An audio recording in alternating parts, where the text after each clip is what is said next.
Inyama y'ingurube ni imwe mu ziri ku isoko ry'ibiribwa ku isi yose. Hari abavuga ko ari nziza cyane, abandi bakayirwanya bivuye inyuma. Ariko se ni iki cyaba kibyihishe inyuma? Ibyiza n'ibibi byo kurya inyama y'ingurube. Kaduhere ku byiza byo kurya ingurube. Icya mbere, ikungahaye kuri poroteyine, ifasha mu kubaka no gusana imikaya, imitsi, no kongera imbaraga z'umubiri. Number 2, ready? Irimo intungamubiri zitandukanye. Bivuze ko kurya inyama y'ingurube hari intungamubiri zirimo.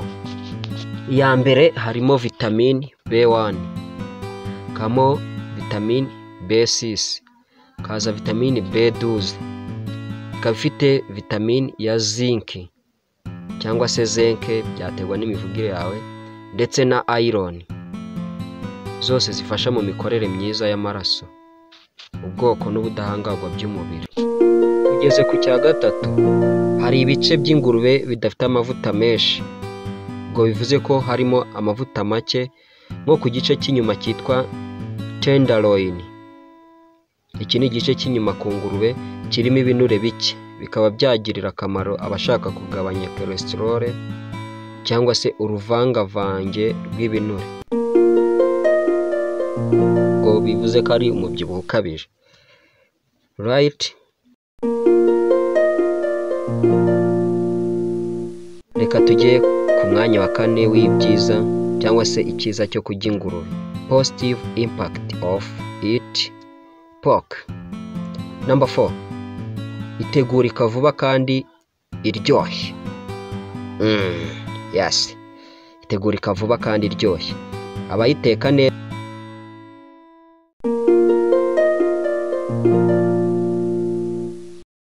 niba mwemeranya nanjye murambwira muri comment. Twihuse rero twagiye ku bibi byo kurya inyama y'ingurube cyangwa se negative effect of eat pork. Icya mbere, irimo amavuta menshi cyane cyangwa se fatty cuts. Ibi bice by'ingurube nka bacon cyangwa ribs bishobora kongera cholesterol mbi, bikongera ibyago byo kurwara umutima. Number 2, ishobora gutera indwara niba itateguwe neza. Bivuze ko ugomba kuyitegurana isuku kandi ukayitegura neza. Inyama y'ingurube idahiye neza ishobora gutera indwara nka trichinosis yandurira mu dusimba tuba muri yo. Cya gatatu, inyama ifatwa nk'irimo imyanda karemano. Ingurube ishobora kurya ibintu bitandukanye harimo n'ibyangiritse, bigatuma inyama yayo idasukuye nk'izindi. Niyo ngaruka ya nyuma tugezeho muzo twari twabateguriye. Abantu bamwe bayifata nk'idahuje n'imyemerere yabo. Mu madini amwe n'amwe kurya ingurube bifatwa nk'ikizira kubera impamvu z'ukwemera ndetse n'ibindi bitandukanye. Rero ibi ni ibyiza ndetse n'ibi twari twabateguriye kuri M Media TV.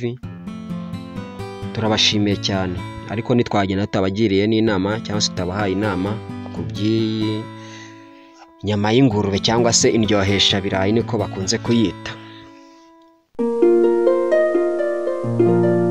Kurya ingurube si bibi burundu, ariko bisaba ibi bikurikira.